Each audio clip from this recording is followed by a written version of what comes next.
So dear friends, मैं आज आपके लिए लेकर आया हूँ इंग्लिश सीखने का एक सबसे इजी तरीका। और वो तरीका क्या है? Learn English with stories. तो चलिए सबसे पहले हम पहली स्टोरी से शुरुआत करते हैं। तो जो हमारी आज की फर्स्ट स्टोरी है वो है ए टेल ऑफ टू बर्ड्स। अब यहाँ पर जो ए यूज हुआ है ये है आर्टिकल। आर्टिकल क्या होते हैं?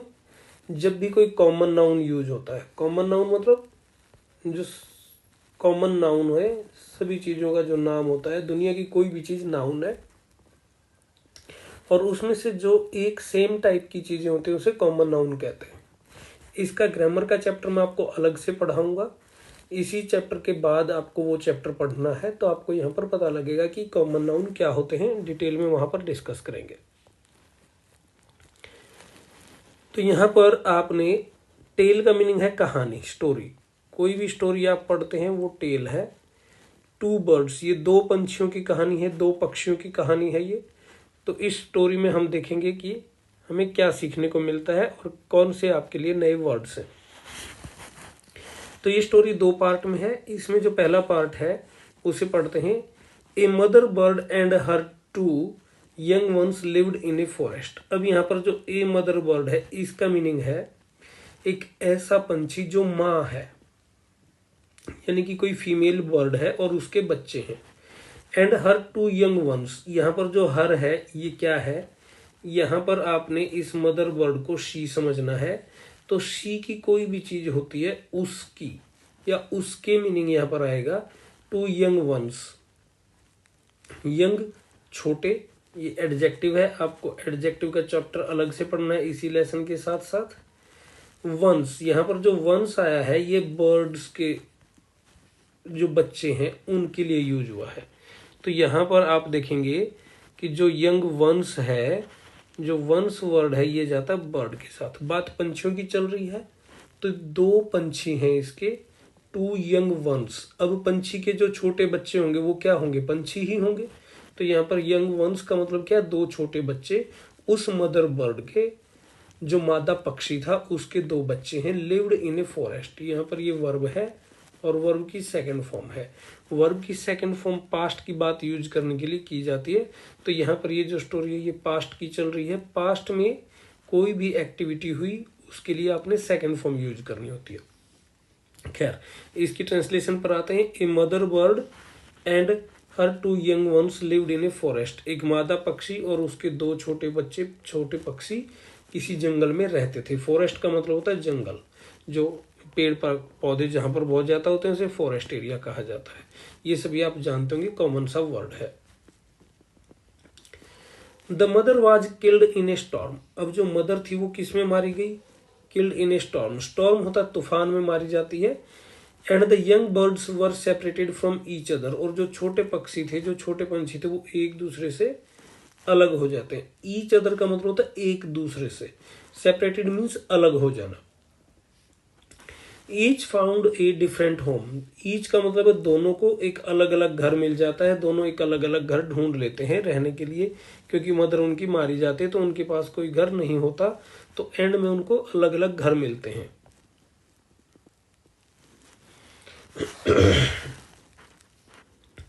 There once lived a bird and her two newborn babies in a forest. There once lived a bird and her two newborn babies in a forest. एक बार, पास्ट की कोई बात है। जब हम हिंदी में कहानी सुनते हैं, पंजाबी में सुनते हैं तो हम बोलते हैं ना कि एक बार की बात है। तो ये यहाँ पर अंग्रेज जब बात कहते हैं, पास्ट से रिलेटेड कोई स्टोरी इंट्रोड्यूस करते हैं तो वो बोलते हैं there once lived a bird. Past में कोई पक्षी रहता था और उसके दो नए जन्मे बच्चे। न्यू बॉर्न का मतलब होता है जिनका अभी अभी नया जन्म हुआ है। ऐसे बच्चे वहां पर रहते थे, जंगल में रहते थे। They had a nest in a tall shady tree. उनका जो नेस्ट था, नेस्ट का मतलब होता है आलना। पक्षी जिस घर में वो जो पत्तों से, पेड़ पत्तों से अपना एक रहने की जगह बनाते हैं उसे नेस्ट कहते हैं। हैड का मतलब है उनके पास था, उनका एक आलना था। कहां पर था? इन ए टॉल और शेडी ट्री में। जिस पेड़ में इनका आलना था उस पेड़ की दो खासियत बता दी गई हैं। एक तो वो लंबा था, दूसरा वो छायादार था। यहाँ पर टॉल का मीनिंग होता है जो साइज में ऊंचा हो, सेडी छायादार, ये दोनों के दोनों एडजेक्टिव कहलाएंगे। इसकी ग्रामर आपने अलग से पढ़नी है। जो भी आपको ग्रामर का पॉइंट आएगा मैं बताता जाऊंगा कि ये पॉइंट अलग से है, तो अलग से इसका लेसन है, आपको ग्रामर का लेसन अलग से पढ़ने के लिए मिलेगा। आपको मैं लिंक जरूर दूंगा। There the mother bird took care of her little ones day and night. वहां पर जो मदर बर्ड थी, जो मादा पक्षी थी, वो उनकी देखभाल करती थी। टुक केयर का मीनिंग होता है देखभाल करना। लिटिल वंस, लिटिल वंस का मीनिंग है छोटे बच्चों की। वंस यहाँ पर फिर से बर्ड के साथ कनेक्टेड है, तो वो जो छोटे बच्चे थे उनकी मदर उनकी केयर करती थी। कहाँ पर केयर करती थी? उस लंबे पेड़ के ऊपर जो आलना था वहां पर। डे एंड नाइट का मतलब दिन रात। One day there was a big storm, एक दिन एक बहुत तेज तूफान आता है। There was thunder lightning and rain, अब वहां पर बादल गरजते हैं। थंडर का मतलब होता है बादलों के गरजने की आवाज, गड़गड़ाहट होती है, लाइटनिंग बिजली चमकती है, एंड रेन बारिश होती है। And the wind blue down many trees, यहाँ पर विंड का जो मीनिंग है ये हवा है। ब्लू डाउन का मीनिंग होता है नीचे गिरा देना, हवा के जोर से पेड़ नीचे गिर गए थे। Many trees, the tall tree in which the birds lived also came down. जिस लंबे पेड़ पर उनका आलना था, जहां पर वो रहते थे, लिव्ड का मतलब रहते थे, वो भी नीचे गिर गया। केम डाउन का मतलब नीचे आ गया, यानी कि वो पेड़ जो था वो नीचे गिर गया। A big heavy branch hit the nest, एक बड़ी हैवी भारी और बड़े साइज की टहनी ने, ब्रांच का मीनिंग होता है टहनी, पंजाबी में जिन्होंने अपन टाणी कह देते हैं, वो उस नेस्ट से टकराई। हिट द नेस्ट का मतलब नेस्ट से टकराई, आलने से, एंड किल्ड द बर्ड, और वो जो मादा पक्षी था वो मर गया। Fortunately for the baby birds, खुशकिस्मती से, जो फॉर्चुनेटली वर्ड है इसका मीनिंग होता है खुशकिस्मती से। Fortunately for the baby birds, खुशकिस्मती से जो बच्चे थे उनके लिए ये अच्छी बात थी।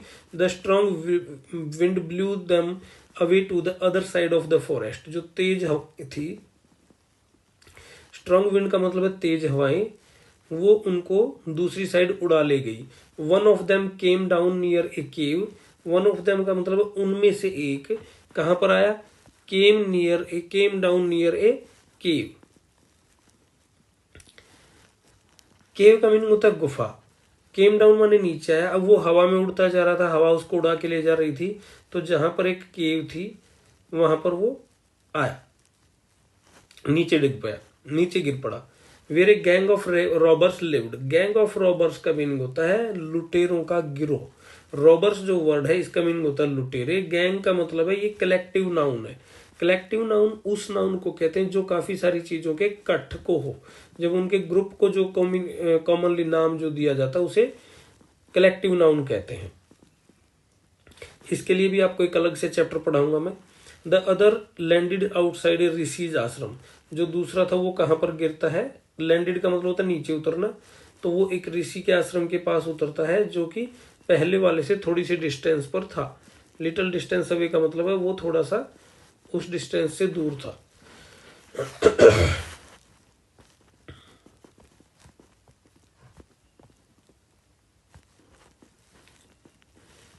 Days passed and the baby birds became big birds, दिन बीतते गए। डेज पास्ड का मतलब है दिन बीतते गए, and the baby birds became big birds, और जो छोटे बच्चे थे, जो छोटे पक्षी थे वो बड़े बच्चे बन गए। यहाँ पर जो बिकेम वर्ड यूज हुआ है इसका मतलब होता है कुछ चेंज आना, बन गए, वो हो गए। तो जो छोटे बच्चे थे वो क्या हो गए हैं? वो बड़े पक्षी बन गए हैं। बिग बर्ड्स का मतलब हो गया कि वो बड़े पक्षी बन गए हैं। वन डे, एक दिन, the king of the country came to the forest to hunt. The king of the country का मतलब है जिस देश में ये घटना हो रही थी, जिस देश में ये पक्षी रहते थे, उस देश का राजा जंगल में आता है शिकार करने के लिए। हंट का मीनिंग होता है शिकार करना। ही सा ए डियर, उसने एक हिरण को देखा। डियर का मीनिंग होता है हिरण। उसने एक हिरण को देखा and road after it. Road after का इट का मतलब है इसका पीछा करने लगा। अब राजा तो घोड़े पर सवार होकर पीछा करेगा, तो राइड का मतलब होता है, ये राइड की सेकंड फॉर्म है। राइड का मतलब होता है किसी चीज की सवारी करना। अब राजा किस चीज की सवारी कर रहा था? घोड़ी की सवारी कर रहा था। राजा ने अपना घोड़ा इसके पीछे दौड़ा दिया। It rain deep into the forest, यहाँ पर जो ये इट वर्ड यूज हुआ है ये हिरण के लिए यूज हुआ है। यहाँ पर भी ये इट हिरण के लिए यूज हुआ था। हिरण ने क्या किया? It rain deep into the forest, ये जंगल में गहरा चला गया, यानी कि जहां पर काफी घना जंगल था उसके अंदर ये हिरण घुस गया और फॉलोड बाय द किंग, राजा भी उसके पीछे पीछे था। राजा ने अपना घोड़ा उस हिरण के पीछे दौड़ा रखा था, तो राजा भी उस हिरण के पीछे पीछे चला गया।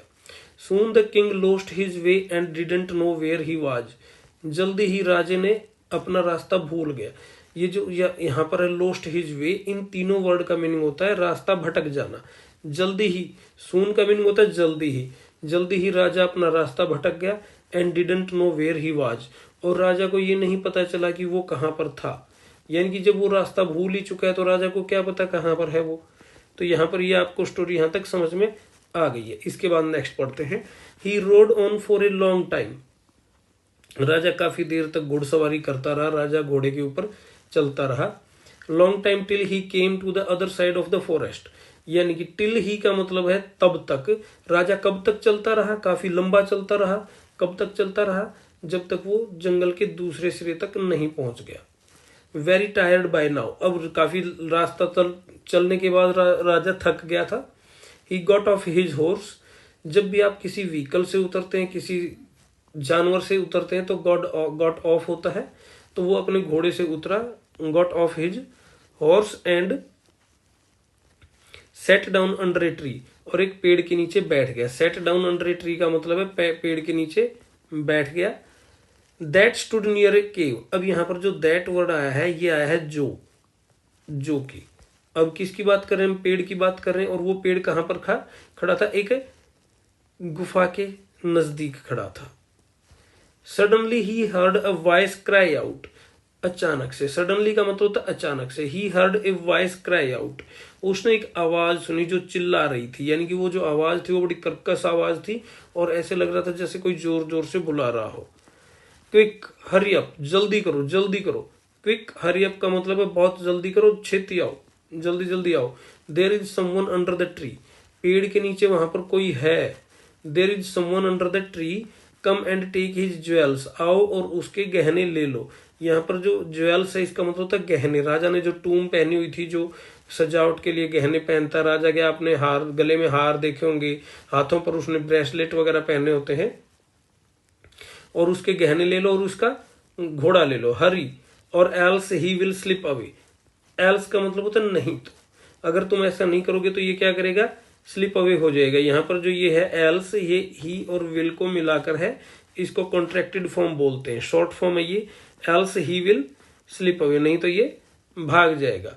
द किंग वॉज अमेज्ड, अब जो राजा था वो हैरान हो गया। The king was amazed, he looked up and saw a big brown bird, उसने ऊपर की तरफ देखा। राजा जो बैठा हुआ था वहां से इसने अपनी गर्दन ऊपर की ओर देखा। And saw a big brown bird on the tree, और इसने देखा कि एक बड़े साइज का भूरे रंग का पंछी बैठा हुआ है ट्री के ऊपर। अब किस ट्री के ऊपर बैठा हुआ है, ऑन द ट्री, उस ट्री के ऊपर बैठा हुआ, अंडर विच, जिसके नीचे ही वॉज सिटिंग, राजा बैठा हुआ था। ही ऑल्सो हर्ड फेंट नॉइजेज, उसने हल्की हल्की घुटी घुटी सी आवाजें सुनी। फेंट नॉइजेज का मतलब होता है हल्की हल्की सी, कानाफूसी कोई हो रही थी। Issuing from the cave, issuing का मतलब होता है निकल रही थी। वो आवाजें कहां से निकल रही थी, गुफा में से निकल रही थी। He quickly got on to his horse, वो जल्दी ही उस घोड़े के ऊपर चढ़ा। On to his horse and rode away as fast as he could, rode away का मतलब होता है घोड़े पर चढ़कर दूर भाग गया। इतनी दूर भाग गया, इतनी तेजी से भागा जितनी तेजी से वो भाग सकता था, यानी कि उसने अपनी कैपेसिटी के मुताबिक पूरा तेज घोड़ा दौड़ाया। तो यहाँ पर इसका ये फर्स्ट पार्ट आपका स्टोरी का समाप्त होता है। इसके बाद हम पढ़ेंगे नेक्स्ट पार्ट। तो चलिए नेक्स्ट पार्ट को स्टडी करते हैं कि नेक्स्ट पार्ट में क्या होता है।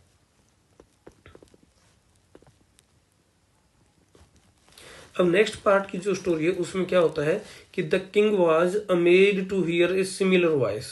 अब यहाँ पर देखिएगा, आपने पिछले पार्ट में क्या पढ़ा था कि घोड़े पर सवार होकर राजा भाग गया था। उसने एक ऐसे पक्षी को देखा था जो पेड़ के ऊपर बैठा था और लुटेरों को कह रहा था जल्दी आओ। अब यहाँ पर कुछ सेम सीन होता है लेकिन थोड़ा डिफरेंट तरीके से।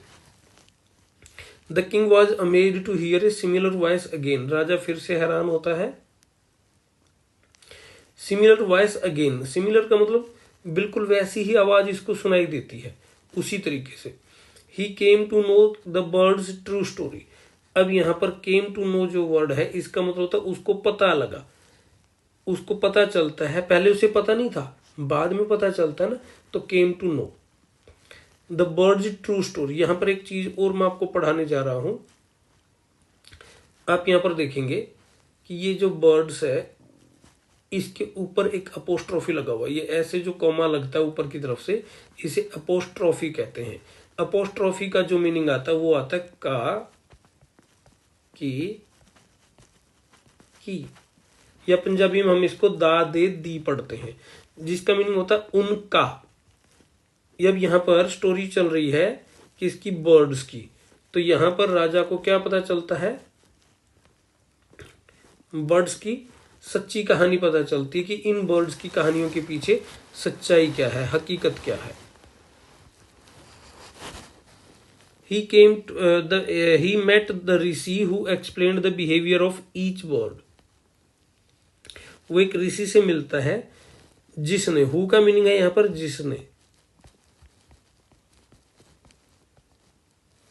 जिसने एक्सप्लेन किया। क्या एक्सप्लेन किया?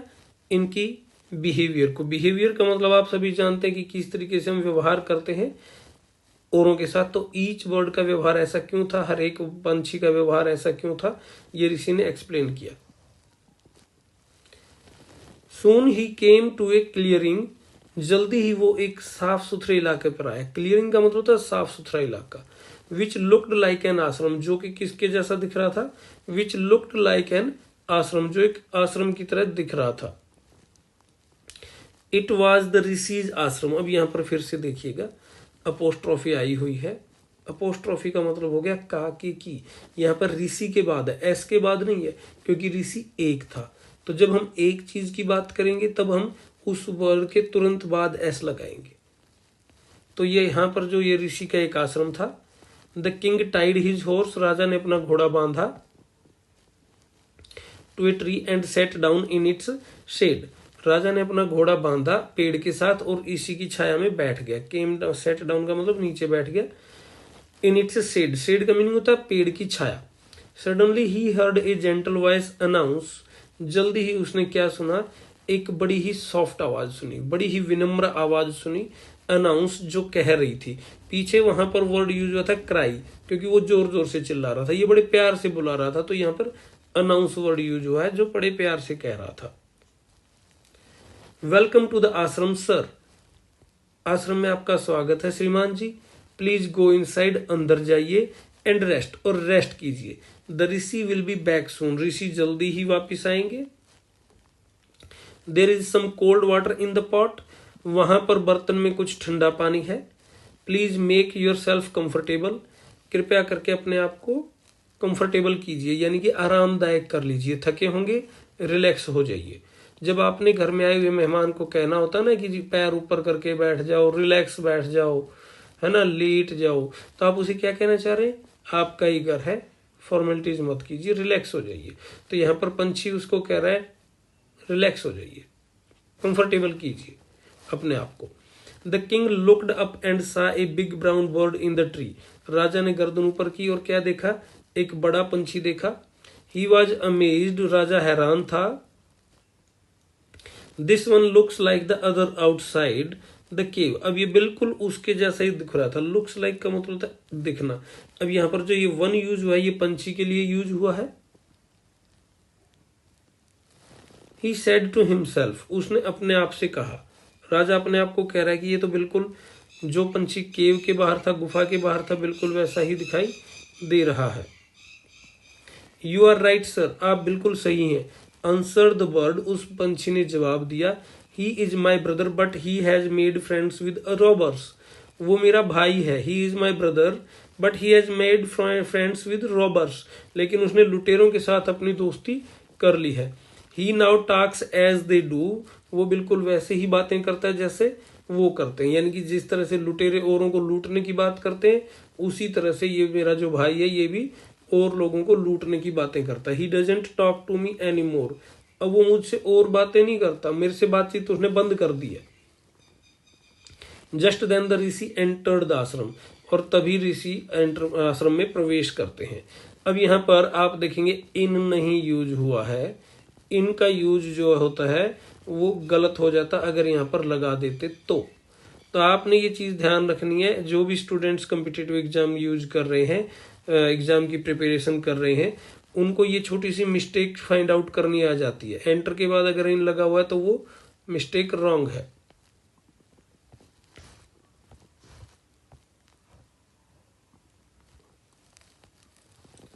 Welcome sir,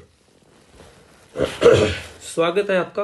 he said to the king, ऋषि राजा को कह रहा है कि आपका स्वागत है, प्लीज कम इनसाइड, कृपया करके अंदर आइए, and make your self at home, घर जैसा फील कीजिए, अपने रिलैक्स हो जाइएगा। यू लुक टायर्ड, आप थके हुए नजर आते हैं। रेस्ट फॉर ए वाइल, कुछ देर के लिए रेस्ट कीजिए। Then you can share my food, और फिर आप मेरे साथ अपना खाना खा लेना। Then you can share my food. The king told the rishi, राजा ने ऋषि को बताया, the story of the two birds, दो पक्षियों की कहानी राजा ने ऋषि को बताई। And how each had behaved so differently, और इन दोनों ने एक दूसरे के साथ किस तरीके से अलग व्यवहार किया था, ये भी राजा ने बताया। दो दे लुक्ड सो अलाइक, यहाँ पर जो दो वर्ड है इसका मतलब है इसके बावजूद भी, इसके साथ जो भी लिखा होता है ना उसी की पंजाबी आपने हिंदी पहले करनी है, उसके बाद आपने बोलना इसके बावजूद भी। जैसे कि दे लुक्ड सो अलाइक, वो देखने में एक दूसरे के बिल्कुल एक जैसे लगते हैं, इसके बावजूद भी वो एक दूसरे से अलग बिहेव करते हैं। दे बिहेव्ड डिफरेंटली। यहां पर मैं आपको एक एग्जांपल और बोलता हूं, वो आप लिख लीजिएगा। वो है, though it was raining I went to market, बारिश होने के बावजूद भी मैं मार्केट गया था। तो दो का मीनिंग आपको क्लियर हो गया होगा। The forest is full of surprises, जो जंगल है वो हैरान कर देने वाली चीजों से भरा हुआ है। The forest is full of surprises, he said, उसने कहा। द होली मैन स्माइल्ड, यहाँ पर जो होली मैन है इसका मतलब होता है सेज, ऋषि। अब जो ऋषि था वो मुस्कुराया। एंड सेड, और उसने कहा, after all one is known by the company one keeps. यहां पर इसका मतलब वन इज नोन, किसी की भी पहचान किससे होती है, उसकी संगत से होती है। कंपनी का मीनिंग है यहाँ पर संगत। हमारी पहचान हमारी संगत से होती है, हम जैसी भी संगत में रहेंगे हमारी पहचान वैसी ही बन जाएगी। तो ये कहता है कि हमारी पहचान किससे होती है, हमारी कंपनी से होती है, हमारी संगत से होती है। आफ्टर ऑल का मीनिंग होता है आखिरकार। The birds has always heard the talk of robbers, that bird. अब यहाँ पर ये दैट बर्ड कौन सा है, वो जो केव के पास था। दैट का यूज कहाँ पर हो रहा है, दूरी के लिए। एक पंछी इनके पास है, वो इनके नजदीक है, एक पंछी इनसे दूर है, उसके लिए इन्होंने दैट यूज किया है। That bird has always heard the talk of robbers, उस पंछी ने हमेशा लुटेरों की बातें सुनी है। ही इमिटेट्स देम, इमिटेट्स का मीनिंग होता है कॉपी करना, नकल करना। He imitates what he has always heard, उसने वही चीज कॉपी की जो उसने हमेशा से सुनी है। ही always he imitates them and talks about robbing people, वो लुटेरों की नकल करता है। And talks about robbing people, और लोगों को लूटने की बातें करता है। This one has repeated what he has always heard, this का मतलब है जो इनके नजदीक है, जो इनके नजदीक वाला पंछी है ये क्या करता है, उस बातों को रिपीट करता है जो ये हमेशा सुनता है। अब ऋषि के आश्रम में रहने वाला पंछी क्या सुनता है, लोगों का वेलकम करना सुनता है। He welcomes people to the ashram, ये लोगों का वेलकम करता है आश्रम में। Now come inside and rest, अब अंदर आइए और रेस्ट कीजिए। I will tell you more about this place, मैं तुम्हें इस जगह के बारे में और बताऊंगा। एंड दीज बर्ड्स, और इन पंछियों के बारे में भी फिर ज्यादा बताऊंगा।